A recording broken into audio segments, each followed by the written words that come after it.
Rainwater harvesting was one of the recurring themes of the Second African Water Week, November 2009, hosted by the South African government and attended by over 1,000 delegates from African water ministries and departments, academics, civil society and the private sector. Indeed, rainwater harvesting was seen as both a way of achieving Millennium Development Goals on poverty, hunger, water and sanitation, gender equality, child's health, and environmental sustainability, as well as being an important climate change adaptation strategy. A short film by the United Nations Environment Programme was shown at the opening plenary.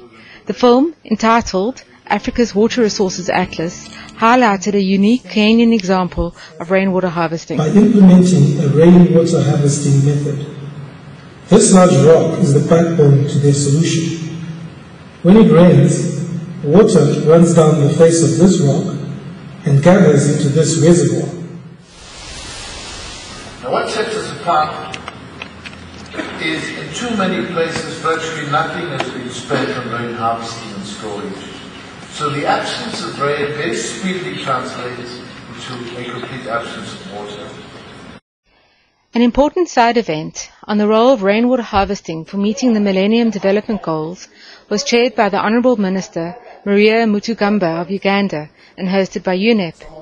Elizabeth Kaka outlined UNEP's rainwater harvesting program for Africa. The specific objective is to increase water security on the African continent through widespread collection and storage of rainwater harvesting to improve human livelihoods and ecosystem functioning to contribute to the MDGs. It is not only water for drinking, it's water for drinking, water for agriculture, water for livestock, water for even storing water en masse in aquifers.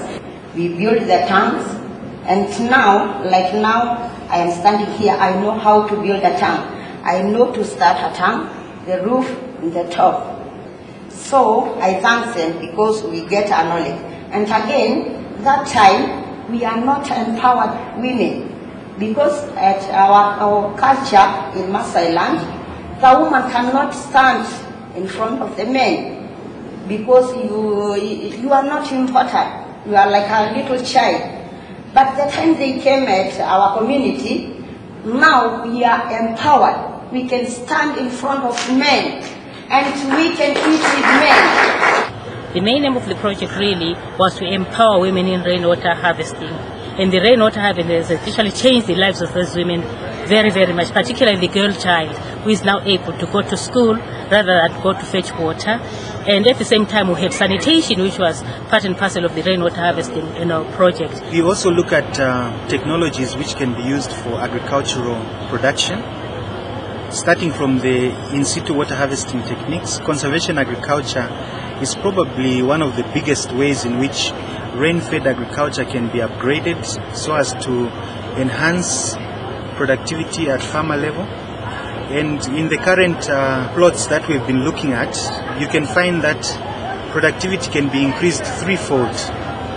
Currently, smallholder farmers, if you look at the case of maize, are producing like 1,000 kilograms or 1 ton of maize, but with conservation agriculture, just by changing the tillage practice and also maintaining a good cover on the soil surface, you can triple the yield. You can go up to about 3,000 kilograms of maize per hectare. Let us remember that the issues of climate change are real in all of our lives. Let us remind the world that the challenges we face range from deep hunger to national security. Let us also be reminded that whilst there's so much attention paid, and correctly so, to carbon emissions, with energy there are alternatives. With water there is none.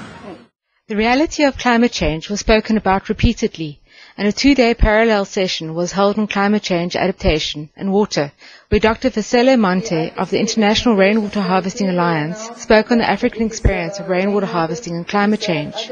She highlighted the International Panel on Climate Change's recommendation to expand rainwater harvesting, water storage and conservation techniques, and called on governments at all levels to include rainwater harvesting as a climate change adaptation strategy. Mainly people who would find rainwater harvesting applicable as a quick solution are usually poor and they cannot afford the initial investment for rainwater harvesting. So that's why we have been trying to encourage governments at all levels.